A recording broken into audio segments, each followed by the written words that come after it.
Good morning. Good morning.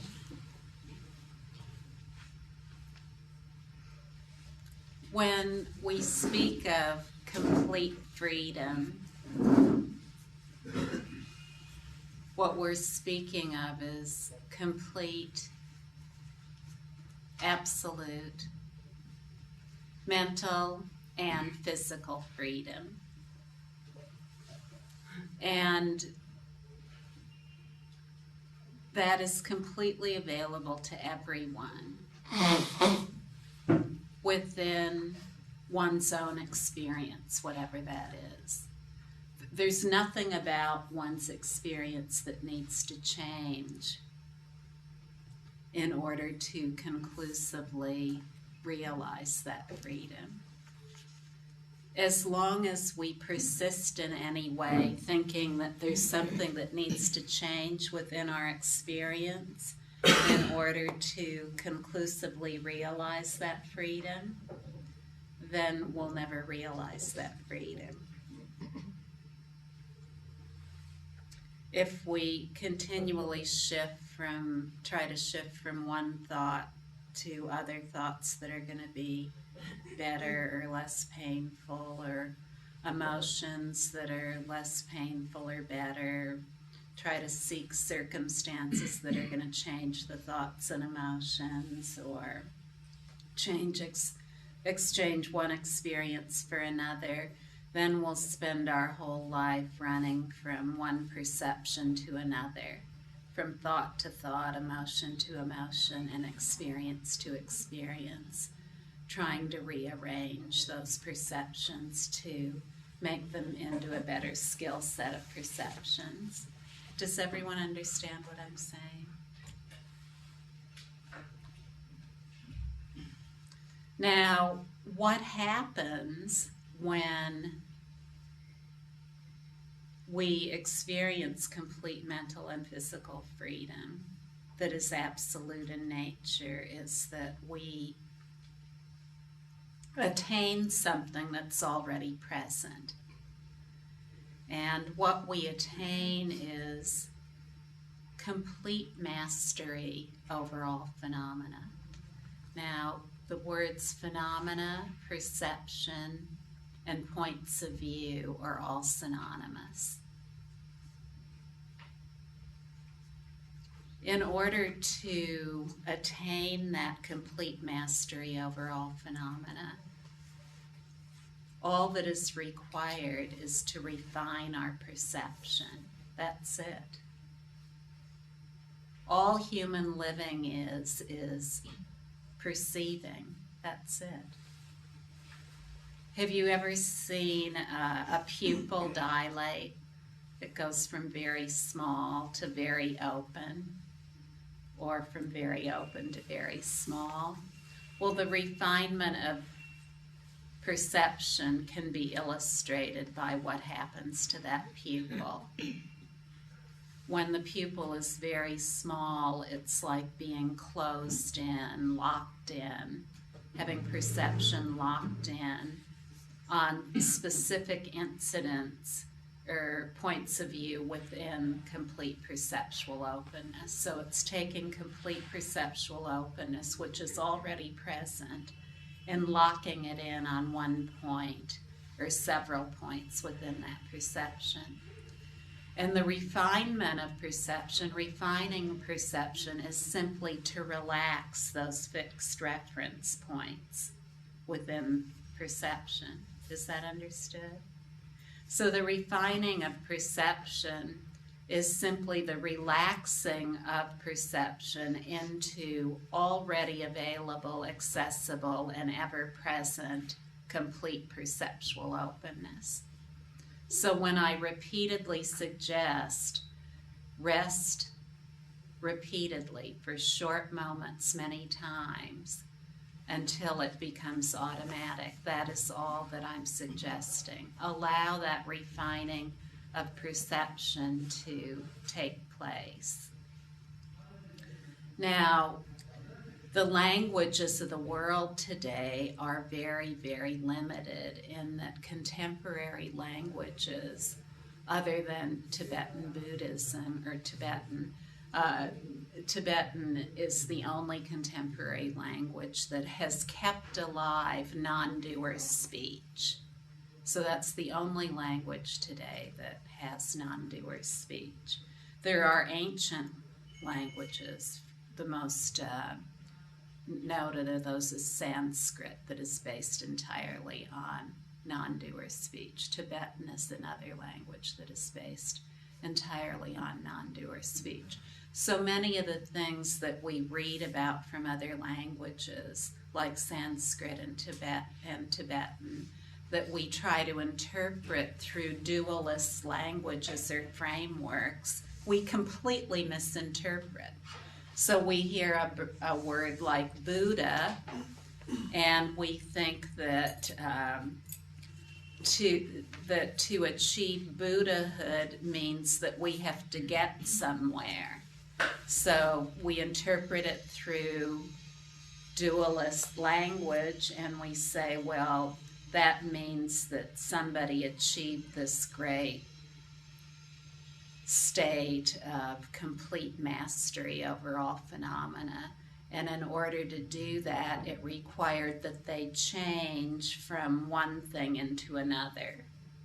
That this Buddha person had to change all their thoughts and emotions and experiences from non-Buddha thoughts, emotions, and experiences into Buddha thoughts, emotions, and experiences. But that isn't what happens, and that isn't what the word Buddha means in non-doer language, such as Sanskrit or Tibetan. The Sanskrit word Buddha has two roots that are combined together into one word. And in Tibetan, that word is called Sangyang. That is the label that is applied to it. And what this word means is the simultaneous exhaustion of faults and perfection of qualities. So these two are not things that are separated into a doer who's going to a destination called Buddhahood, but within the context of one's own experience in the refining of perception, the underlying and already present Buddha qualities, enlightened qualities, wisdom qualities, meta qualities of being human are refined and realized. See, they're already present. Complete control over all phenomena is already present, and it's already present within one's own experience. So when we relax our tight hold on any kind of description, say anger, and an elaboration of just that particular example, anger, into something in particular, when we elaborate that, then we get lost in the pinpointed field of perception that is trying to look at anger through a dualist framework and attribute causes to the result of anger. When we completely relax perception and the need to elaborate all the descriptions about the experience of anger, what happens is we find that the anger resolves in and of itself. What happens is it dissolves into its own ground of complete perceptual openness. That's all the refining of perception is. But if we wrestle that anger to the ground and try to analyze it and attribute causes to it, then we aren't refining our perception. It's as simple as that. So this is why, and I hope that everyone understands this, and if you don't, please ask a question. This is why it is of paramount importance not to try to change your thoughts, emotions, or experiences in any way if your goal is to refine perception.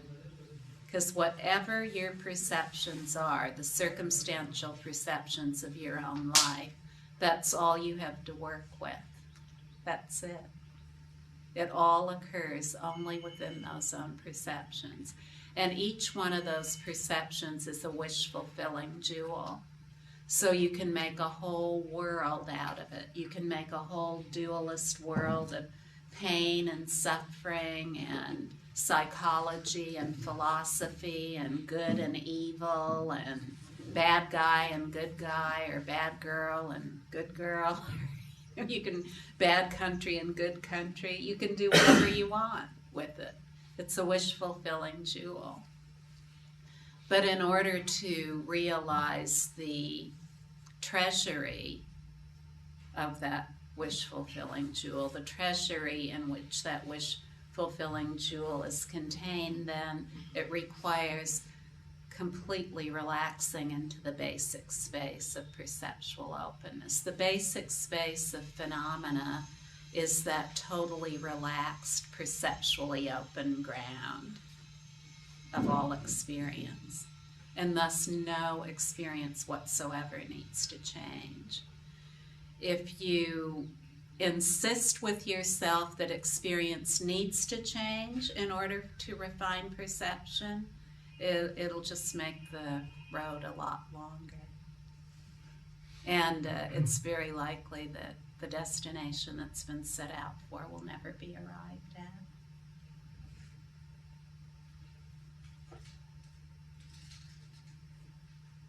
So just relax. No matter what appears, and no matter what kind of a compulsive, obsessive force you might feel within yourself to describe it or seek something in it, don't. There isn't anything there. All to be found of any value whatsoever is the completely open space of the ground of that perception. There's nothing else to be found there that's of any value, meaning, or significance. The greatest wisdom that has ever been within humankind is in this ground of complete perceptual openness.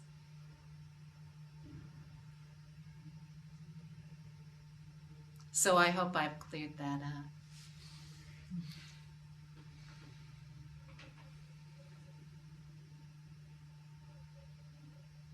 It's impossible to refine perception with dualist speech. So to listen to things, read things, or experience things that are trying to shift experiences around to make them better or more wise, it'll never lead anywhere. I don't know what to say other than saying it's a fool's game.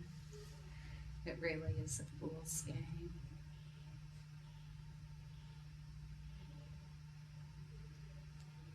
No matter how strong the force of whatever you've learned to describe is within you, all these big emotional things that we've learned to describe as panic, anxiety, impending doom, impending death, any of these things that feel like they could definitely take over our life and snuff us out. Have you ever had feelings like that within you?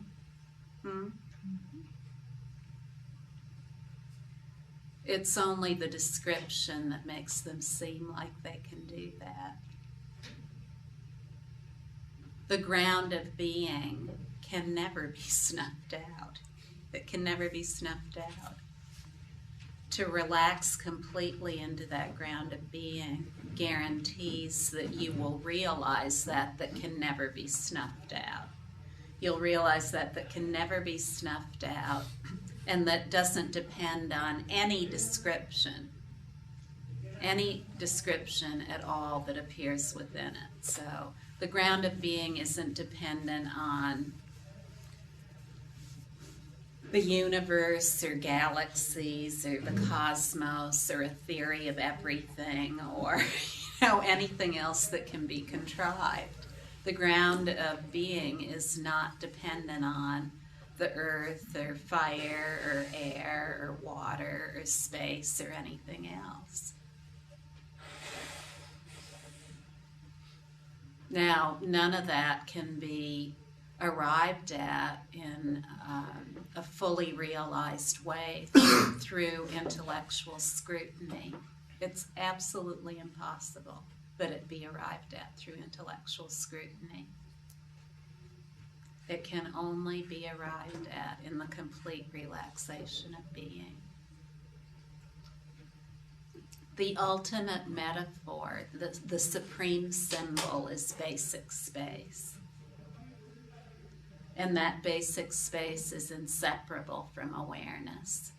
The idea that awareness is generated by beings is just silly. You know, it's a primitive superstition, that's all it is. Throughout all of time within humankind, there have always been those who know that awareness is inseparable from basic space. It simply is. Anything that appears within it is due to that awareness, period.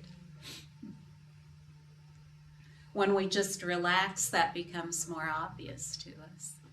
Now, you know, I've mentioned the supreme symbol, the ultimate metaphor, basic space, but within our own contemporary society, we're coming up with all kinds of metaphors about that complete openness, like the internet or electronic fields in which communication occur. Terms like open source, these are all just completely open with no need to look at things in conventional ways. That's how they all came about. The internet came about through not looking at things in conventional ways. Electronic fields of communication that are completely united and in which there doesn't even have to be any face-to-face contact for communication to occur. These are very powerful symbols about the ground of our own being. Yet we who have exercised the material powers to manifest these things, we need to catch up within ourselves with the direct experience of what we're manifesting.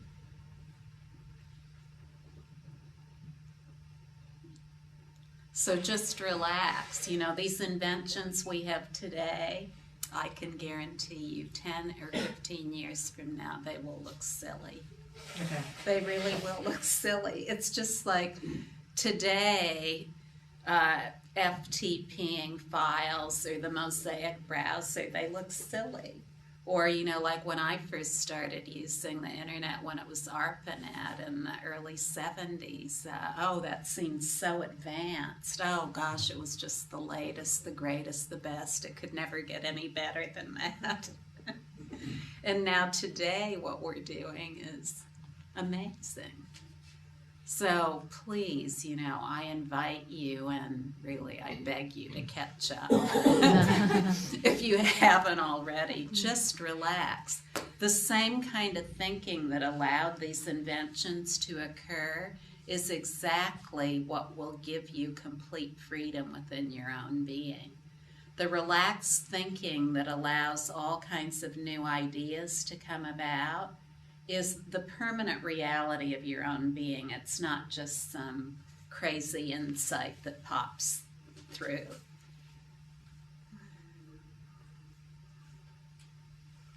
Refining perception is not something mysterious or esoteric.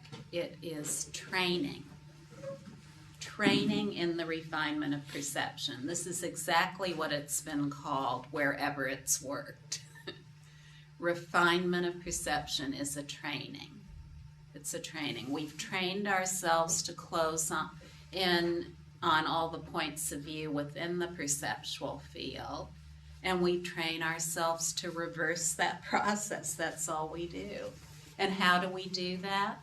We do that in the immediacy of our own experience, whatever that is. We don't do it by trying to adopt someone else's experiences.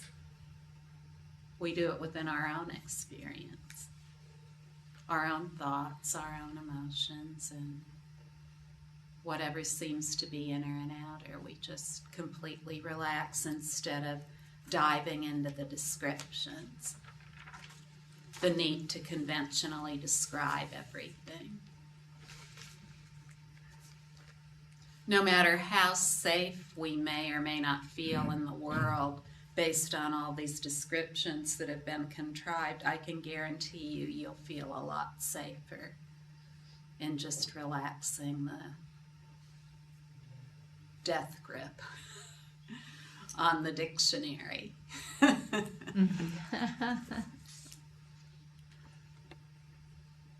If we throw the dictionary into a linear accelerator, we'll see that it's all space. So then we know the ultimate meaning of all the words in the dictionary.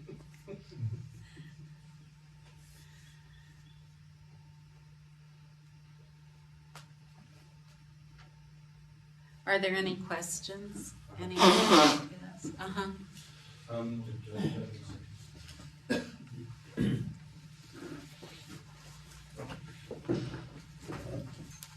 In the mastery, in the mastery over all phenomena, how I'm experiencing freedom as the phenomena, rising as awareness. So if I wake up in the morning very cold, if I'm resting, then there's freedom as whatever is occurring. And there's no need to control it.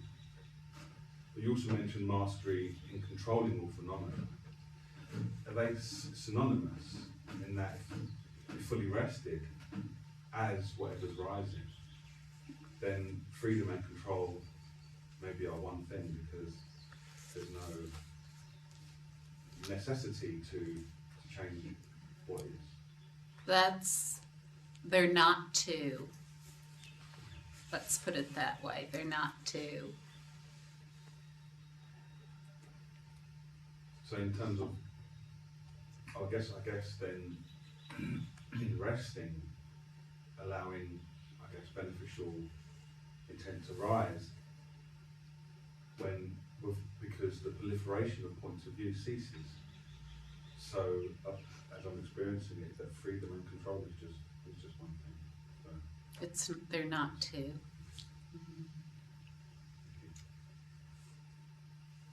It's just like the exhaustion of faults and the perfection of qualities. They're not two.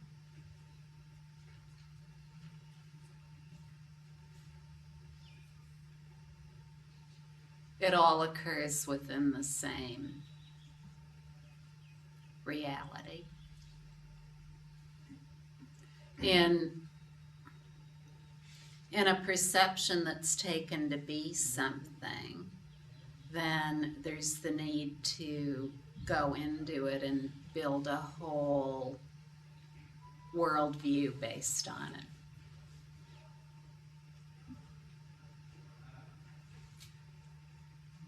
In the complete relaxation of the necessity of doing that, it opens up what is for most people an unknown reality. So it's a reality that's already existing. It's just never been experienced before. Or if it has been if it has been experienced, it's been fleeting.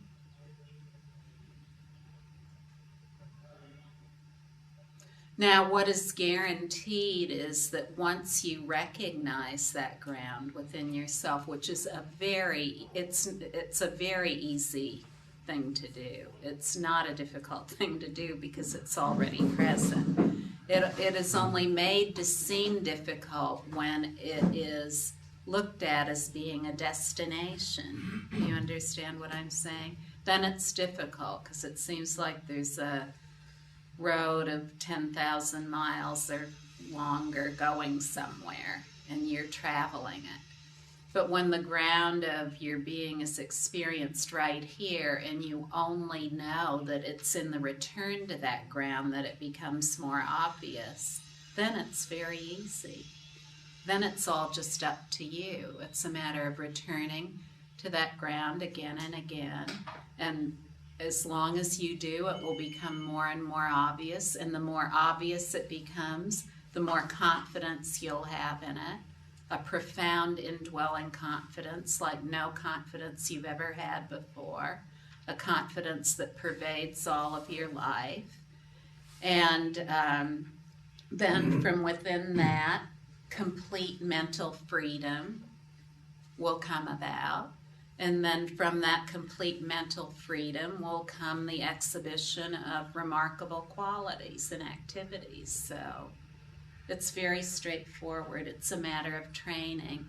And it's a much easier matter of training than probably just about anything you've learned. So, you know, when a lot of us here have gone to school, and so we've at least learned to study things and look at the world in a dualistic way.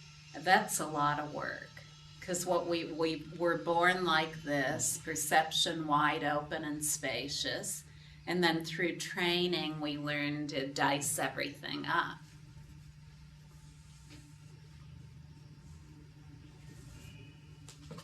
And so this is why the dualistic learning is so effortful. We go to school. Most of us don't want to be there. But some of us have enough grit, enough guts that we can make ourselves stay there and learn everything. And then we're considered to be the good ones. When probably the most normal person there is the one who doesn't want to have anything to do with it and can't take it.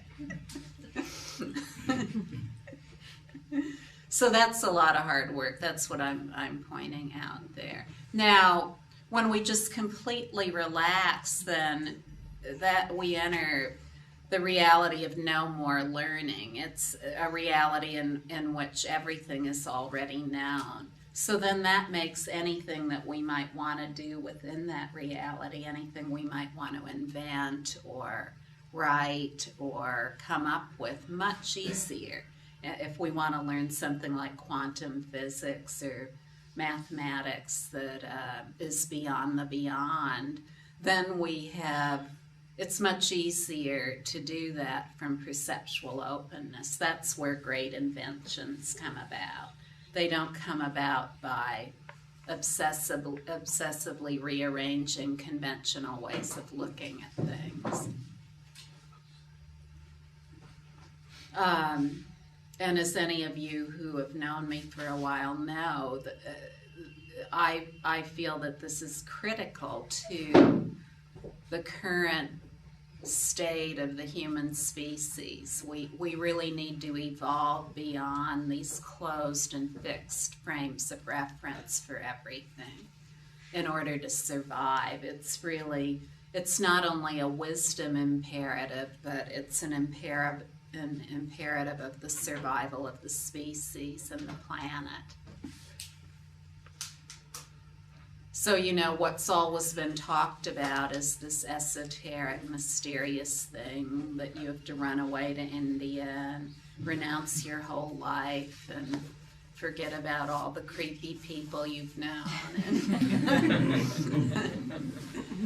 The greatest chance you have of realizing the nature of your own being is staying with those creepy people and just relaxing.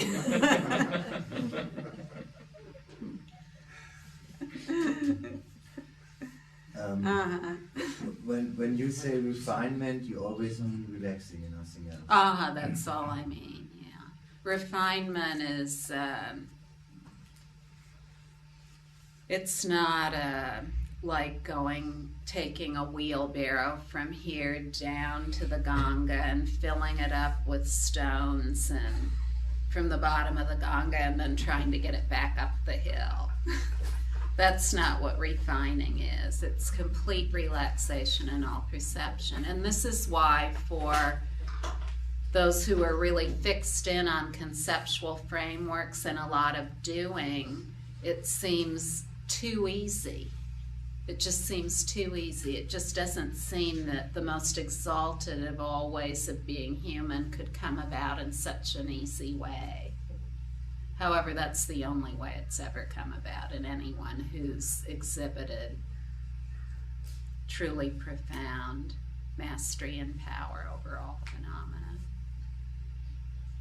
which is synonymous with all the things that we like most in life, like wisdom, love, complete well-being, supreme intelligence, superb helpfulness, mutual enrichment. It's synonymous with all those things. Complete relaxation.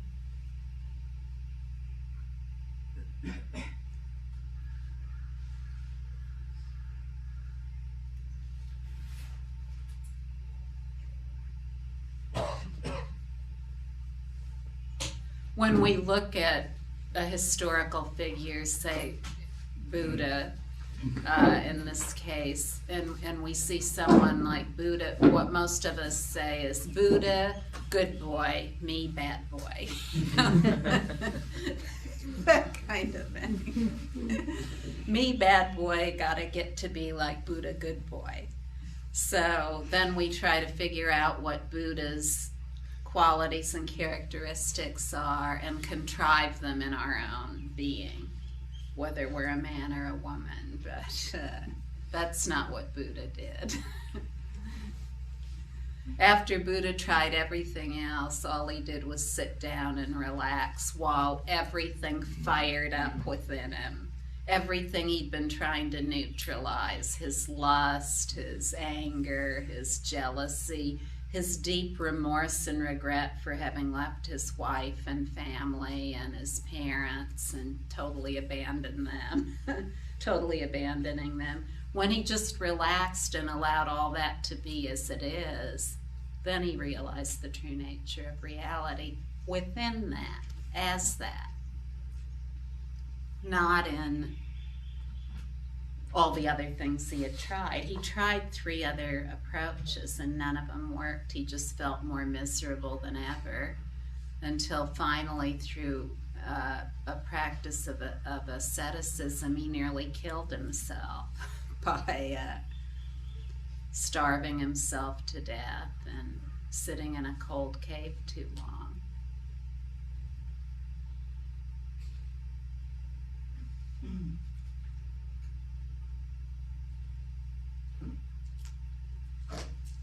So he had tried these different approaches, and I just mentioned one of them, but others he had tried was that he had tried a teaching where he was to be celibate and live in solitude and that kind of thing. So he did that, you know, he left his family and that sort of thing, lived in solitude and became celibate and had some disciples. And then he decided that that wasn't really what he needed to do. So he went to another teacher, and that teacher said, no, you know, what you need to do is you need to replace all the negative thoughts you have with positive thoughts, and you need to replace all your negative emotions with positive emotions. And so he tried that too, but that didn't work either. That didn't lead anywhere. He just felt as miserable as ever, and he knew there was more. He knew there was a lot more. So then he tried this practice of complete physical and mental austerity, just completely getting away from everything and starving himself and putting himself through all kinds of torture till he was nearly dead and was very sick. And then he knew that wasn't it either, so then he sat under the tree, just relaxed. He wasn't doing some kind of extreme thing. He wasn't saying, now everybody in the world do this. Just sit down and either close your eyes or leave them open, and if you sit there long enough, something's going to happen. This is a means to an end. That isn't what was taught at all. What was taught was that no matter what appears, and he called that Mara. So he called all of, that was just the word used at the time. Today we say afflictive states, disturbing states, and same thing as Mara. He just sat there, and he didn't try to do anything with it. He didn't try to avoid it, didn't try to announce it, didn't try to accept it either, didn't try to replace it with anything else. So, you know, I can talk about him, but I know that from within my own experience, the same thing is true. And I know that from the experience of others that the same thing is true. If you try to change anything that's going on, you will either prolong your course or never get there. So no matter how tweaked you feel by whatever's going on inside you or outside you, just relax. Relax completely. Don't try to figure it out. Don't try to attach to any of the ideas you have about what this total freedom is that you've read about in books. It's all within your own experience. Trust your own experience and the complete freedom that is the ground of every single perception.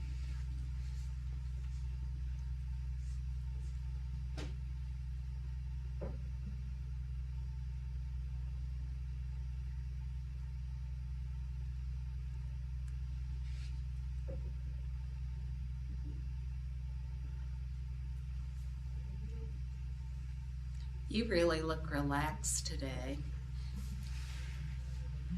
but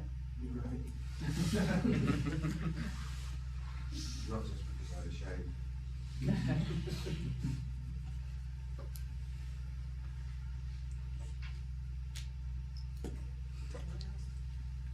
Ania.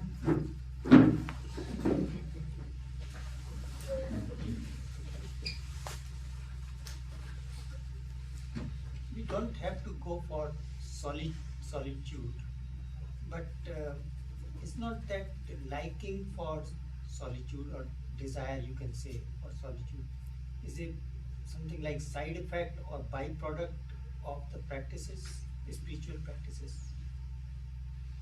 Means a person will automatically develop or enjoy solitude once he goes into spiritual practices, irrespective of whether that is there or not, or it is, or let me put it another way, it is not that we first should go for solitude and then put in the practices, other spiritual practices. It is other way around. Once we follow the spiritual practices, the liking for solitude automatically comes.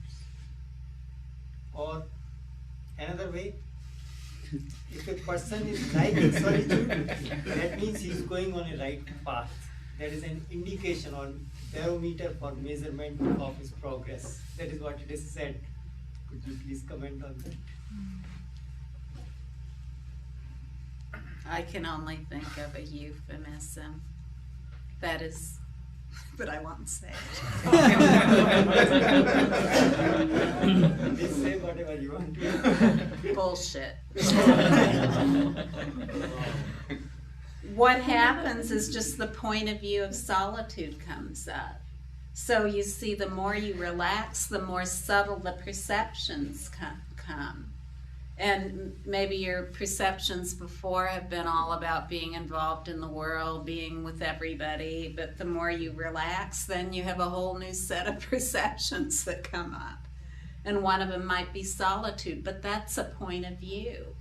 It's only a point of view. When the true nature of phenomena is realized, then solitude becomes obsolete. There's no need whatsoever for solitude or anything else, any other extreme. Now, if you just simply look at it as a choice you've made rather than something that's leading somewhere, then that would be great. But if you look at it as necessary to your freedom, then that's a prison. Yes, that is what I mean. It is not a necessary thing, but it comes about automatically. Am I pushing it too much? You are, because what I sense in this is something you've heard from someone else. Experienced somewhat. Uh-huh. I have experienced that somewhat. You've experienced it, but you've also heard it from someone else who has, First read from who the has- book and then yeah, yes. But you know, just look to yourself and really, now for you, you are a person, Anil, who has great openness. You have great open-mindedness, and you've exhibited this in your life through your work and many other ways. So for you, you have a perfect disposition to realize the fullness of your true nature, the full evidence of your true nature. And for that to occur, nothing is necessary. No change whatsoever in your circumstances is required at all. But each and every great master, including Buddha, have been in solitude at one point or the other. There are a lot of interpretations about what great masters have done. That's true. But you know, those are just interpretations. It's just like the stories we've heard about the Buddha. We then interpret these through our own filters. And we say, oh, they must have had to do something really arduous and difficult. And it looks like this is what they did, but we don't really know that. All we really know about Buddha was that eventually he had to just sit down and totally relax and come to terms with everything going on within himself. He just had to give it free rein, whatever it was, his scariest thoughts, his best thoughts, his most lustful thoughts, every fantasy he'd ever had. He just had to let it all have free rein, and that's when he realized his true nature. I know that from my own experience, the same thing is true. So, you know, when we refine our perception, then we really want to take that all the way. We don't just want to have somebody's idea about what it is. We want to take it all the way in terms of our own perception.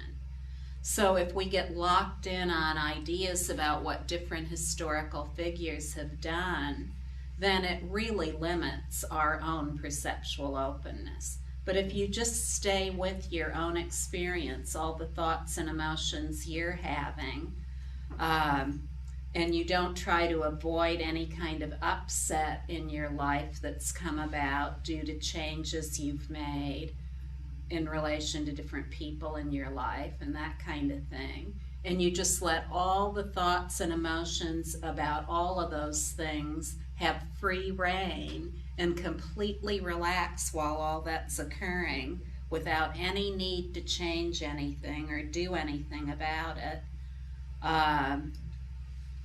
there you go. Yeah. You understand? Yes. Do you have any more questions at all about that? I understand that you've made a recent change and taken a course of action, but you don't now have to prove that that's the right thing. No, I'm not trying to prove that. Uh-huh. I don't have to prove it to anyone. Okay, good. I just want you to let everything go within your perceptual field. Don't try to neutralize anything in any way. Just let the full force of all the thoughts that are there and the emotions that are there and the experiences that are there to have free rein. Don't avoid any of them. Face everything and just relax.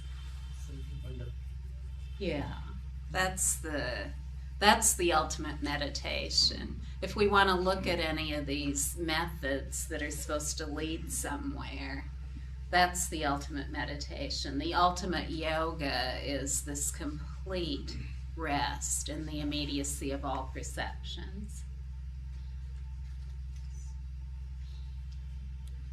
The ultimate mantra is the self sound of basic space that resounds everywhere. That's the ultimate mantra. The ultimate deity is the self-appearance of basic space as it is, as everything.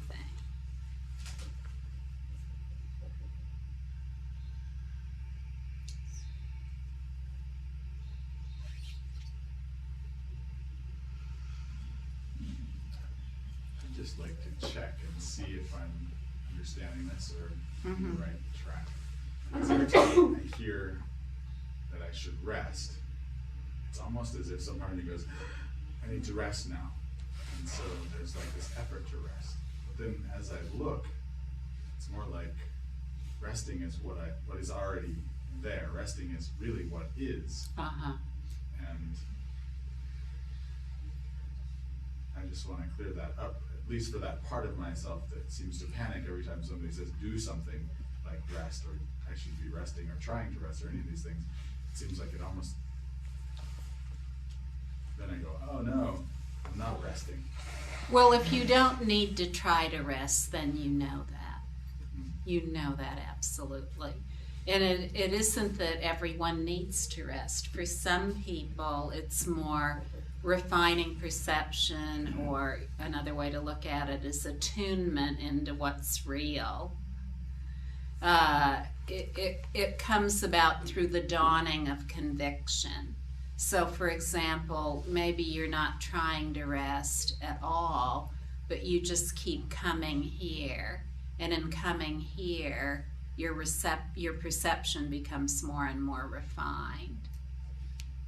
Whatever it is. But whatever it is, it's easy.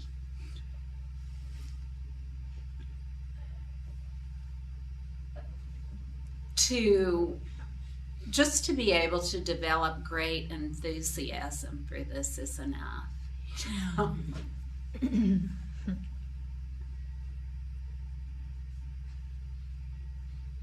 If you want to develop something, that's something to develop. Just great enthusiasm for the complete luxury of your own being.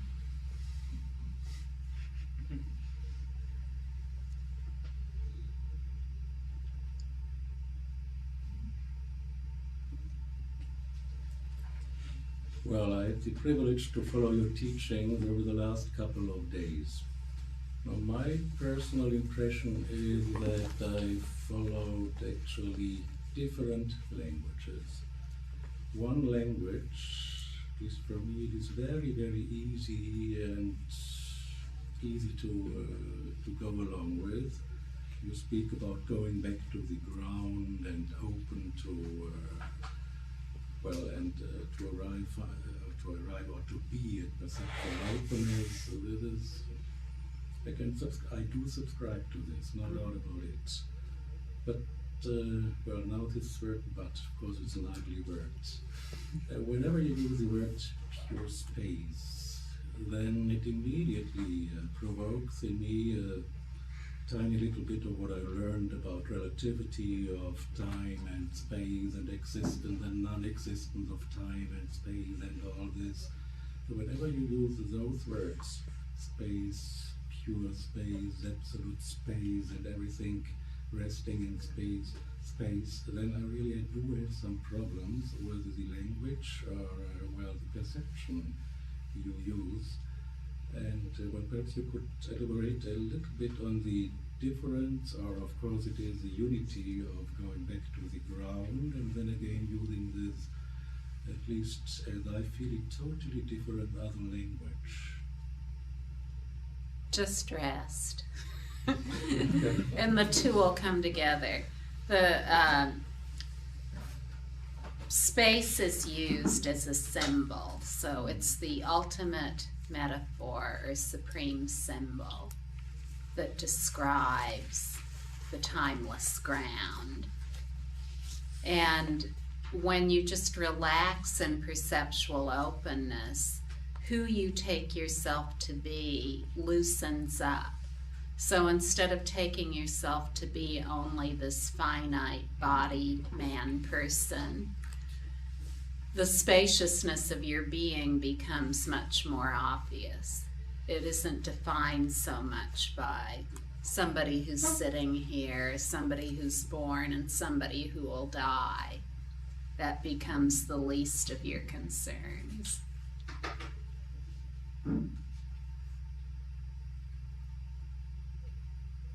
Now, some people don't like it when I talk about things as pure or originally pure or wholly positive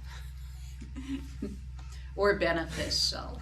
It really gets their goat, you know. They don't like to hear about stuff like that, because what it usually brings up within people is that their own feelings of feeling impure or bad or negative or not positive. So it isn't so much those terms that I'm using, but it kind of stirs things up inside. That the big no that says, oh no, I'm not pure, I'm not beneficial, I'm not wise, I'm not all of these things. So I call these the big no. But when I use the word pure space, or the wholly positive, beneficial ground of being, what I'm referring to is that the expanse of the ground of being is stainless, it's flawless, it's never been made into anything other than what it is, even though there may be all kinds of labels that describe all kinds of things. Essentially, all they are is originally pure and flawless.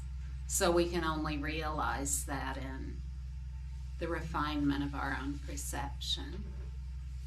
But not perception as we've learned about it in terms of neurobiology.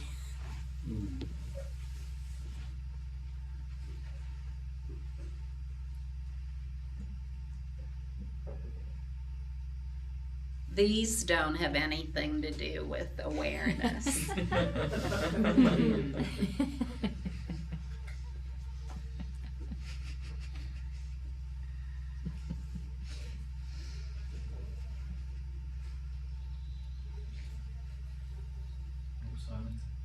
You know, what sees in a dream at night?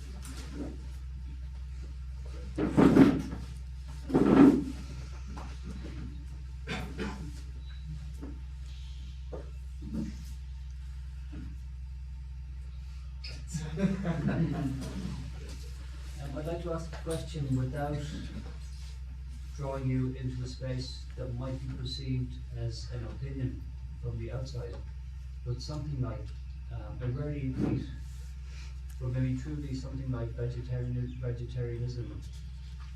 Does it really matter? That's what I'm suggesting as an answer to the question. Does it matter as some kind of absolute truth, or?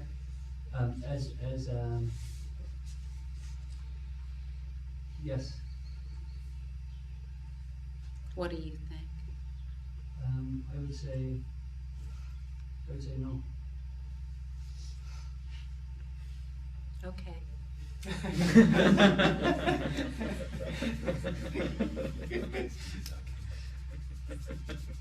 Well, let's approach it from a little bit different angle and just go back to my own experience. Now, when I was a young woman 25 years ago, I guess I'd heard of vegetarianism, but I wasn't a vegetarian. I'd heard of meditation, but I did not meditate. I had never meditated or tried that. And I may have heard of a guru, but it never occurred to me that that would be anyone I would want to meet.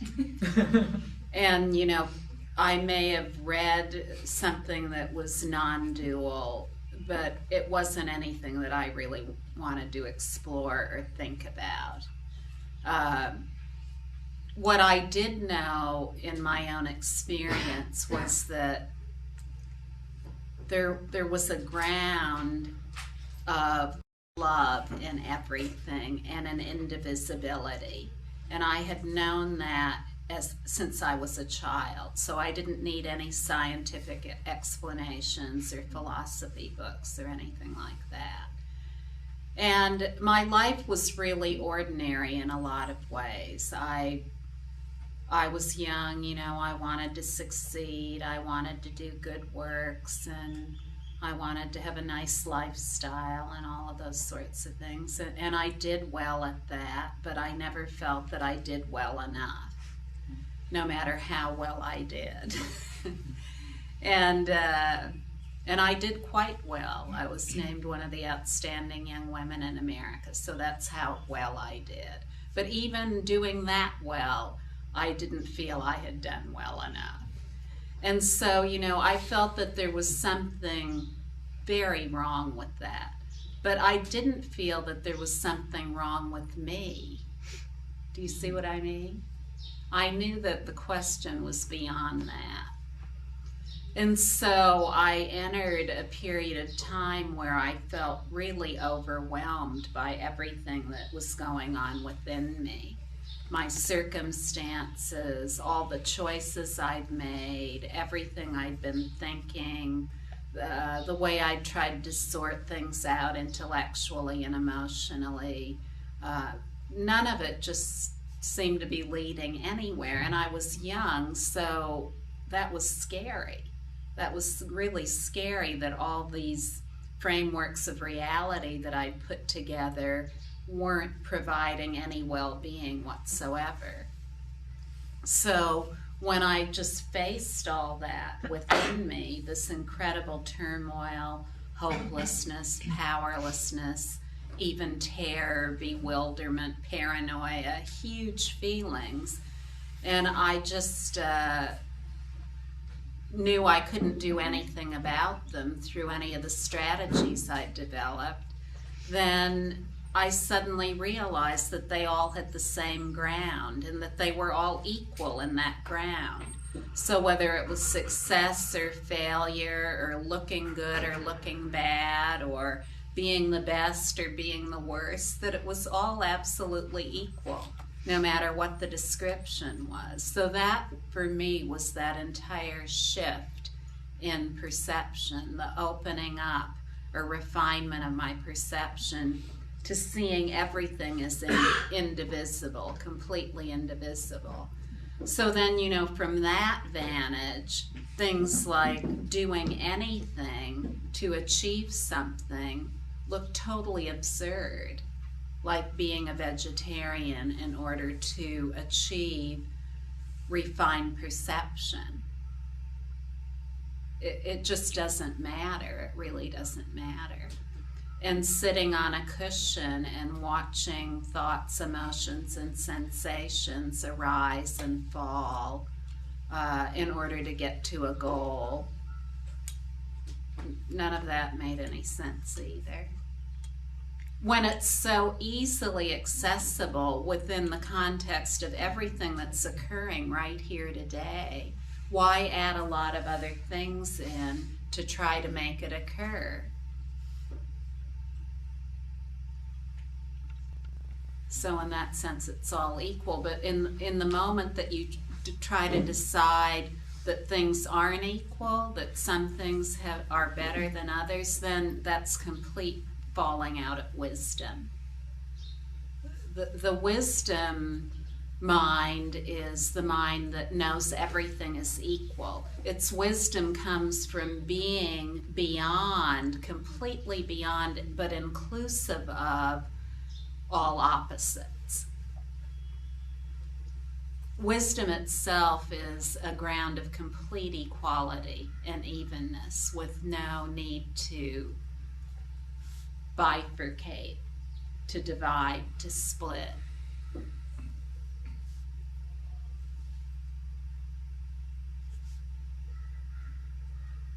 You know what I'm talking about.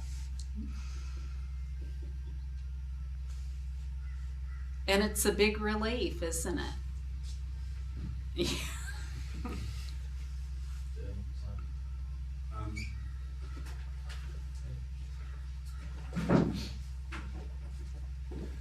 Probably probably a question I should rescue, but I can't. I don't want to ask it.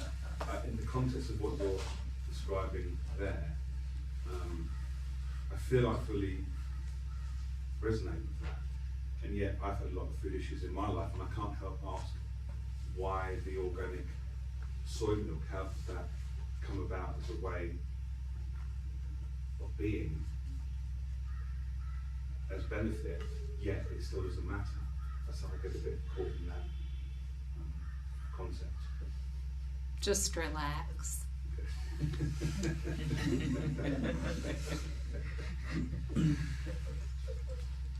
I didn't say anything about the soy milk being beneficial or harmful or anything else. I just said I like organic soy milk. I said it. Yeah, that's.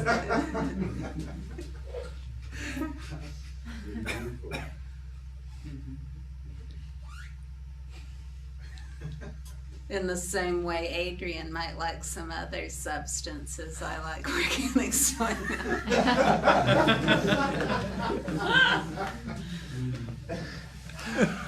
Wow. But you know, I didn't always like organic soy milk. When I was the age of Anad and Shah, I liked Stolichnia. That's what I like. Vodka. Oh, thanks.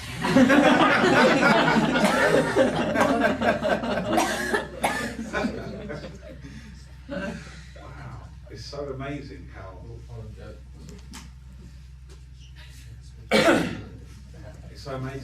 points of view can be there and be so hidden.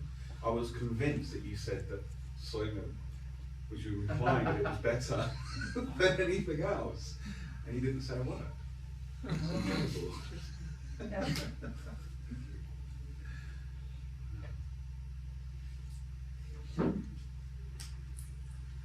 This, I'd just like to share that through resting, I was quite a militant vegetarian all my life until maybe 6-7 years ago, and I very rarely, occasionally, I'll eat meat. But what I found is since resting, because I always have an issue, or used to have an issue with, you know, it's wrong to eat meat, it's just wrong. And now I totally accept that. But what I found is that I found myself rescuing spiders and flies in my bathroom from the water and things like that. You know, ridiculous things. You know, look, I've got these spiders in my flat and they're amazing. I'm sort of taking care of them and making sure that they're in the, you know, in the water in the shower. They're just stuck down, a bit of tissue and put them back to where so, yeah. Hey, you know, I have the same lifestyle, Adrian. I do exactly the same thing. I think we can make a religion out of this.